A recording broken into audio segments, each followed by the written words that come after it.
بسم اللہ الرحمن الرحیم۔ حضور صلی اللہ علیہ وسلم کے والد کی وفات۔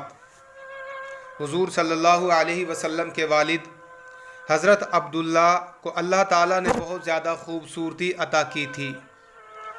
جو بھی انہیں دیکھتا تھا اپنے دانتوں تلے انگلیاں دبا لیتا تھا، اسی لیے مکہ والے بھی آپ سے بہت زیادہ محبت کرتے تھے، کیونکہ حضرت عبداللہ اپنے چہرے کی خوبصورتی کے ساتھ ساتھ دل کے بھی بہت اچھے انسان تھے۔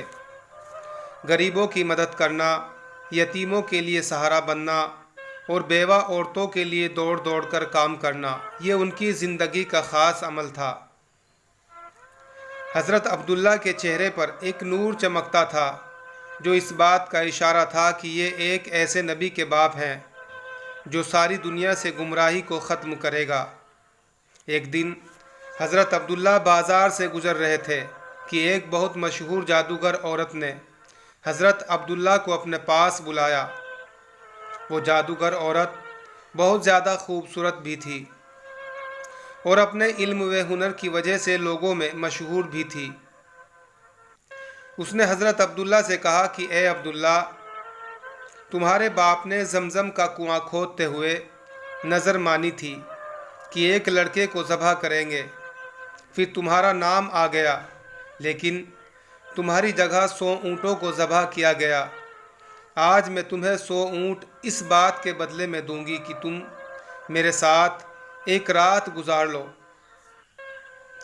حضرت عبداللہ نے کہا، ارے نہیں نہیں، یہ گناہ کی بات ہے، میں ایسا ہرگز نہیں کر سکتا۔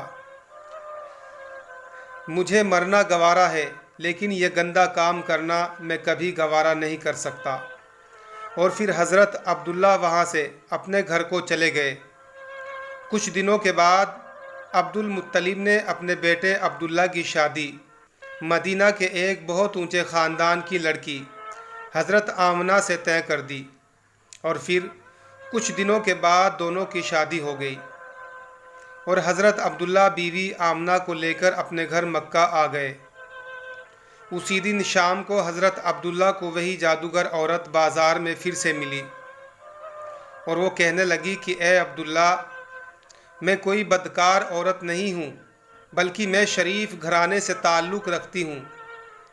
میں نے اس دن جو تم سے کہا تھا کہ میرے ساتھ ایک رات گزار لو، وہ صرف اس وجہ سے کہا تھا کہ میں نے تمہارے ماتھے پر آخری نبی کا نور دیکھا تھا۔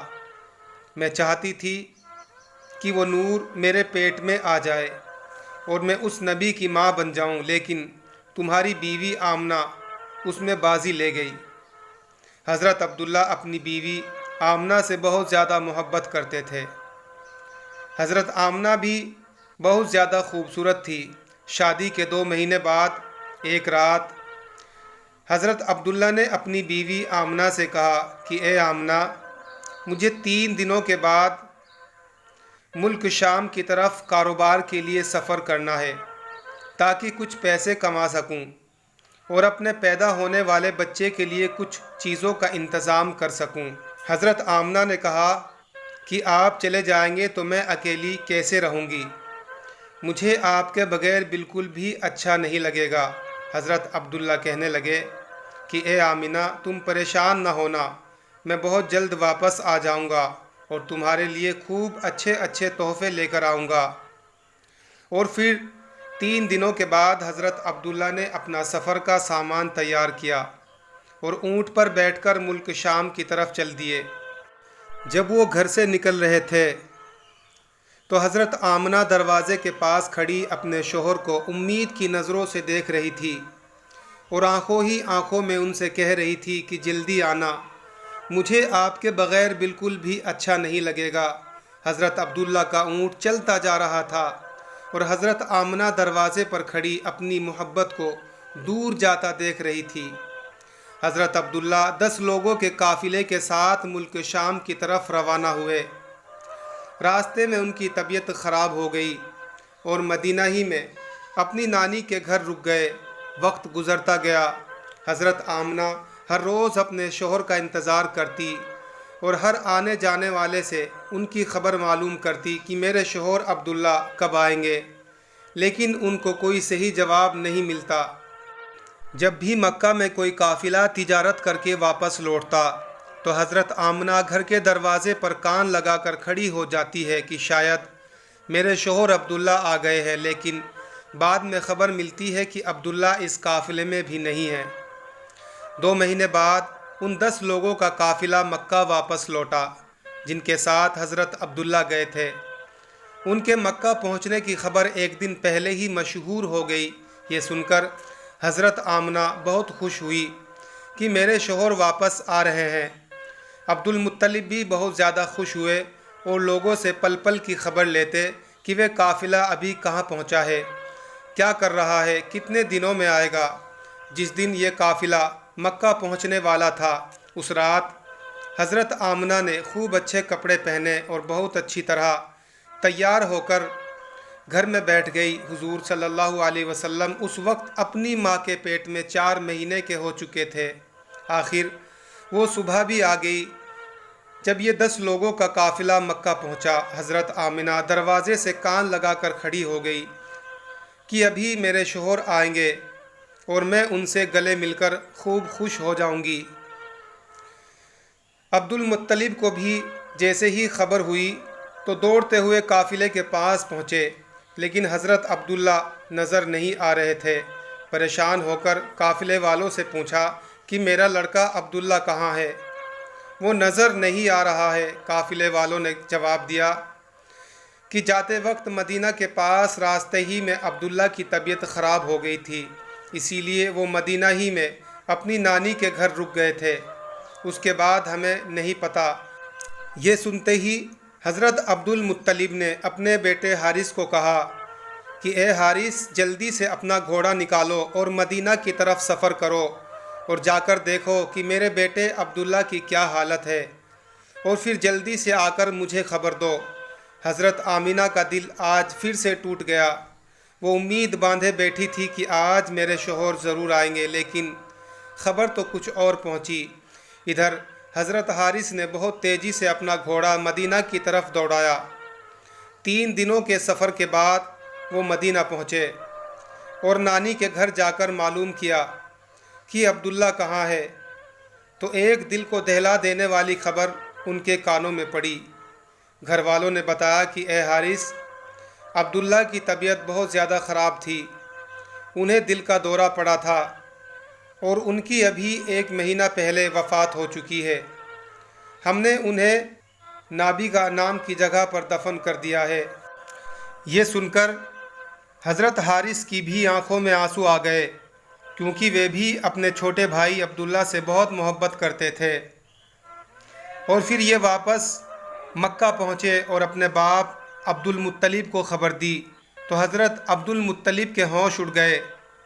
اچانک ان کی آنکھوں سے آنسو بہنے لگے اور اپنے بیٹے عبداللہ کی وفات کا غم برداشت نہ کر سکے، لیکن فوراً خود کو سنبھالا اور سارے لوگوں کو جمع کر کے کہا کہ اے لوگو، آمنہ کو اس کی خبر نہ ہونے دینا، کیونکہ اس کے پیٹ میں عبداللہ کا بچہ ہے۔ میں چاہتا ہوں کہ میرے عبداللہ کی نسل آگے چلے، وہ بے اولاد نہ رہے، اس کے گھر بھی ایک لڑکا ہو جو میرے عبداللہ کا وارث بنے۔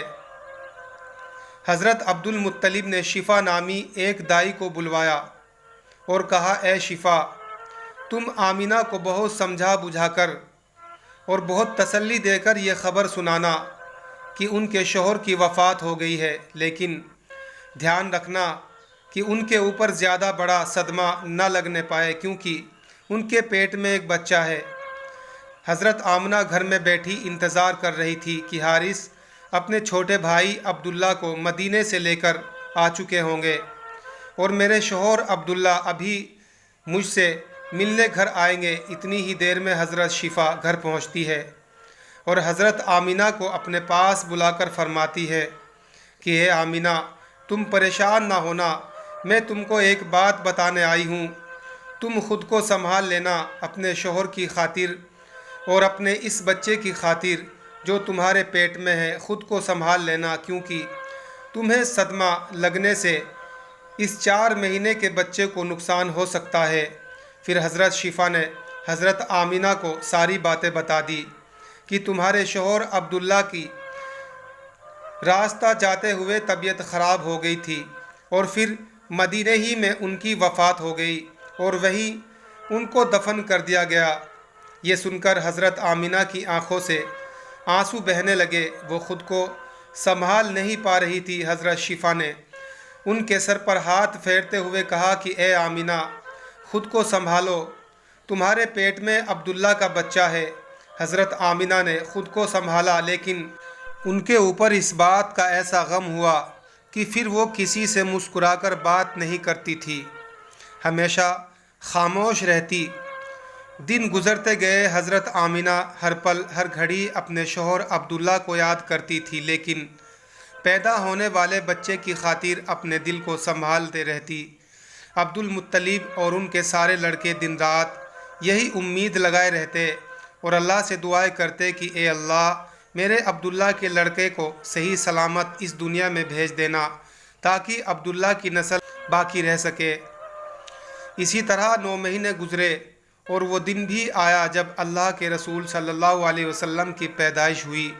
حضرت آمینہ کے گھر بچے کی پیدائش سن کر عبد المطلب اس قدر خوش ہوئے کہ دوڑے دوڑے آئے اور اللہ کے رسول صلی اللہ علیہ وسلم کو گود میں لے کر کعبہ میں گئے اور سجدہ شکر ادا کیا۔ پھر حضور صلی اللہ علیہ وسلم کا نام انہوں نے محمد رکھا۔ لوگوں نے جب یہ نام سنا تو کہنے لگے کہ اے عبد المطلب، یہ تم نے کیسا نام رکھ لیا جو ہم نے آج تک ایسا نام نہیں سنا۔ عبد المطلب نے کہا کہ اے لوگو، تمہیں کیا پتہ کہ میرے اس پوتے کی دنیا میں اتنی تعریف کی جائے گی کہ آج تک اتنی تعریف کسی کی نہ ہو سکی ہوگی۔ حضرت عبداللہ کے سارے بڑے بھائی حضور صلی اللہ علیہ وسلم کی پیدائش پر بہت زیادہ خوش ہوئے، یہاں تک کہ ابو لہب کو جیسے ہی اس کی نوکرانی نے آ کر خوشخبری سنائی کہ اے ابو لہب، تجھے بھتیجا مبارک ہو، تو ابو لہب اتنا زیادہ خوش ہوا کہ اس نے اپنی نوکرانی کو کہا کہ جا، آج سے اپنے بھتیجے کی پیدائش کی خوشی میں نے تجھے آزاد کر دیا۔ دوستو، اگر آپ کو یہ سبق آموز قصہ اچھا لگا تو ایک لائک ضرور کرنا۔ اگر آپ چینل پر نئے ہیں تو اس کو ابھی سبسکرائب کر لیں تاکہ آنے والی ویڈیو کا نوٹیفیکیشن آپ کو ملتا رہے۔ اللہ آپ کو ہمیشہ سلامت رکھے۔